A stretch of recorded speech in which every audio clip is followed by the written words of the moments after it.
Okay, we're gonna do an edge-to-edge pattern on this quilt here. I've measured it, it's 36 inches square. So the first thing we need to do is pick a design. So we'll go File, Design, Open. We already predetermined we want the field of flowers. So I'm gonna double click that to open it.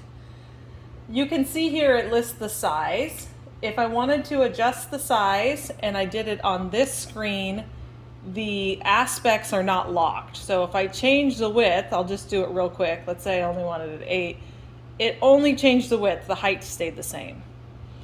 So if you want to resize this and have it be proportional, you would use the Modify tab, Resize, and make sure you lock those aspects before you go changing the design.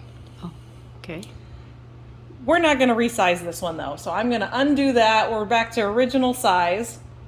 So if you don't need to resize, you can skip this resizing step. If you're not sure, be sure to use the 1-to-1 tab to kind of get a visual reference with your fist or your fingers to see how big it would be on your quilt.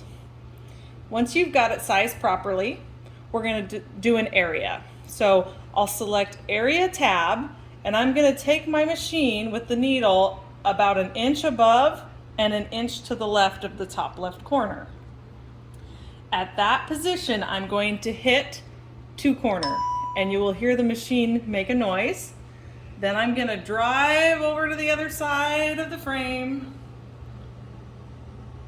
and down 1 inch to the outside of that and down about as far as I can go and hit 2 corner again.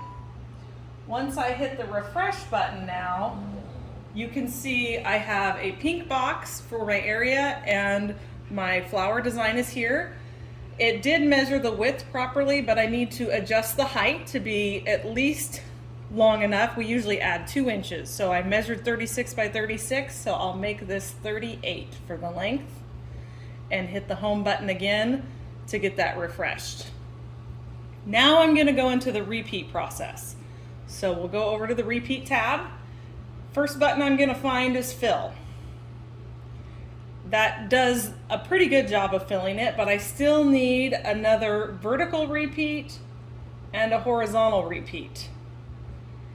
Because I can still kind of see the definition between rows, I will also go into vertical and close this gap a little bit so that it's harder to tell one row from another. If I want my rows to be offset from one another, I would then go into the wrap feature.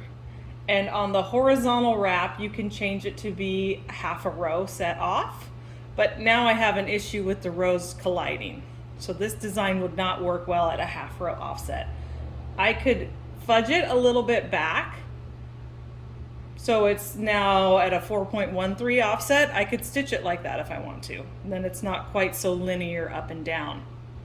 You can skip this step if you don't need to. So once you're happy with the repeat section of this, I know I still have too much design. I almost always create too much design to begin with. I'm gonna hit baseline so that the computer can think about this as one design. Then I will go over to Modify, Crop, and crop outside. And then be sure to close my edges to get rid of all those starts and stops. And I'm gonna baseline again after that process.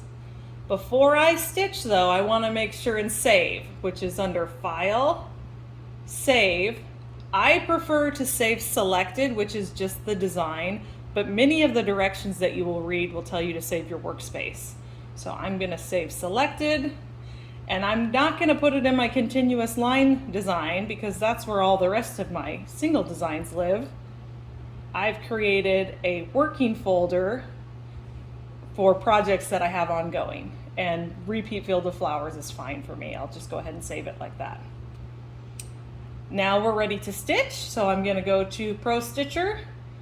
I've got based on, so I'll be sure and turn that off. You need to be on the quilt tab. Make sure all of your little automated tie-ins are on and all that good stuff. And now I'm gonna go to Run. Holding my top thread, I can verify my stitch stats and then hit Proceed. It will go to that first start point and begin my first row. Then after this row, I will bring you guys back so that we can talk about how to advance the quilt. Okay, I'm at the end of the row here, so I'm going to go ahead and tie off my threads. And it's pretty clear to me that I'm going to have to advance before I can do another row. Some designs allow me to do 2 rows before I roll, but I can tell I've already stitched down most of my throat space. So I'm going to pick a point somewhere in the middle of my quilt space that I can put my needle in that will also be above all of the points in the row below me. This is very beneficial when the stitched row is orange and the unstitched row that I'm about to stitch is black. So if I picked a point like at the bottom of this flower that I'm on, you'll see I have some problems with some of the edges of the next row might get cut off. So I'll pick a point that allows me to stitch that entire row below me, and I'm going to drop my needle into the quilt at that spot. Next, I will activate drag. You always do something with your needle when you hit this button. So I put my needle down and I hit drag. Now I'm going to take off my side tension. Excuse me.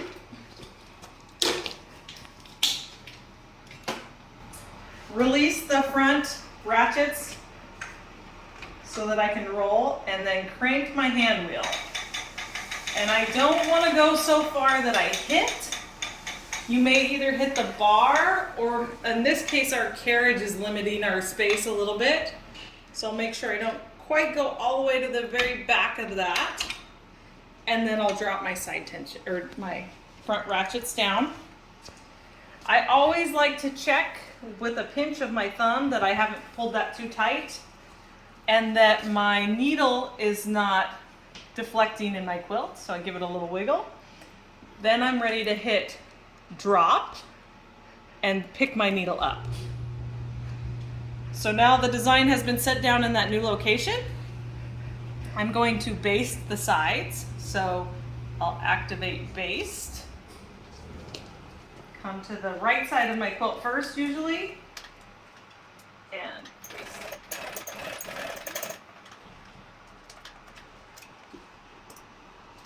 And then the left side.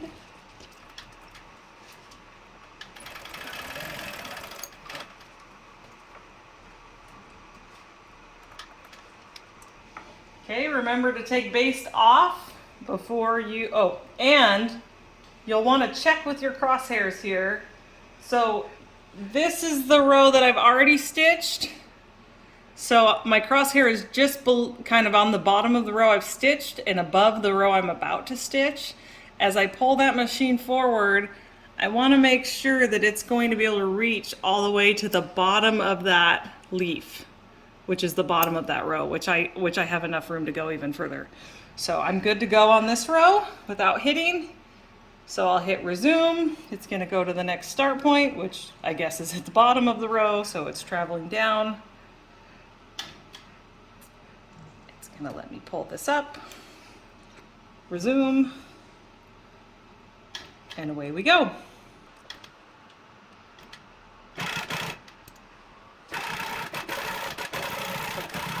Okay, so I intentionally made my thread break, so I'm going to have to rethread this top here a second.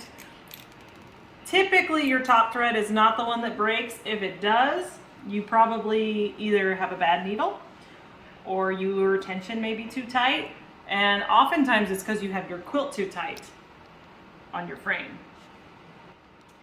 So the Pro Stitcher still engaged. I have to hit cancel. So there was a cancel button here in the left corner I just activated, which lets my machine move freely now. I broke thread somewhere back here, so I'm going to come back to where it broke and try to fish my bobbin up because my bobbin is still attached. So I first need to get that detached. If your bobbin breaks, you just need to snip your top thread. You can see that pretty obviously. Then I'm going to come back to where it broke, and I'm going to go like 2 or 3 stitches back to begin so that it locks the tails that are loose right there into the next row of stitching. Now if you'll look up here at my screen, it's showing my crosshairs is where my needle is. I'm going to go to Pro Stitcher tab, New Start End, and I'm gonna hit auto twice. So over here, auto, auto. So it turns dark green and then goes away. If I just hit it one time and then I move my machine, that start point moves with me. So that's the first auto kind of moves the start point around and the second auto drops it. So it's important that when you get to the right spot, you hit that the second time to drop it. Now if my machine moves, that start point remains where I want it to be. Now I'm gonna go to the quilt function, and run is now available, so I can hit proceed. It's pulling up my thread, and just like nothing ever happened. Sometimes if you do this little swish around, it catches your tails a little bit better.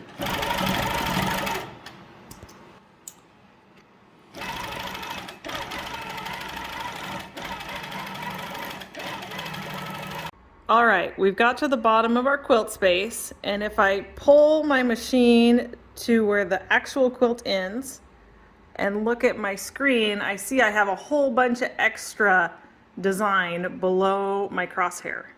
So I want to get rid of some of that.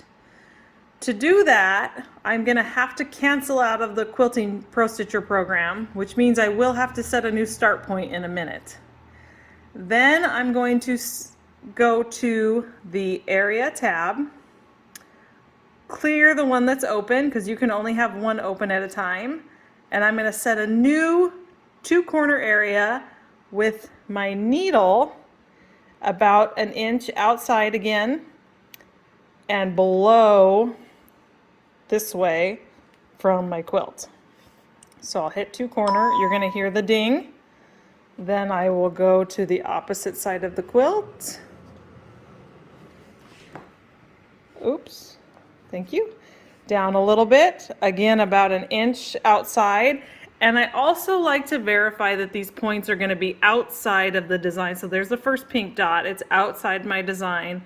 My crosshairs are again outside of my design. And I'm going to hit 2-corner. There it goes. So I have a new pink box, but it's not big enough to encompass all that I want to cut off. So I will change the box height. Let's just guess that this will take 15 inches. Yep, that was enough. Then I'll go to modify crop. Oops, modify crop. And I'm going to crop inside the box. And once again, I will hit edges. Oops, there it goes.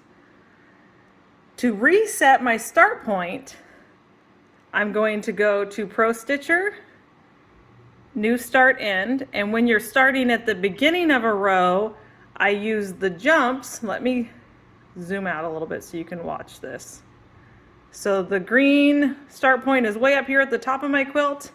I'm going to jump down row by row. Every time I hit jump, it jumps a whole row till it's at that very bottom one. Now I can go back to quilt, run, and proceed.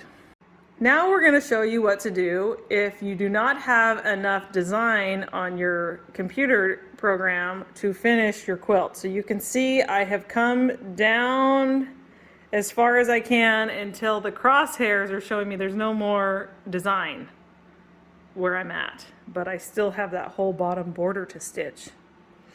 So this will only work if you either have all your rows are the same or you've done a half row wrap offset. What I mean by that is that one row is the original row and the second row is a half a row, so that I know that it's like an A, B format. This particular design is not set up that way, but we're going to pretend that it is all the same for demonstration purposes.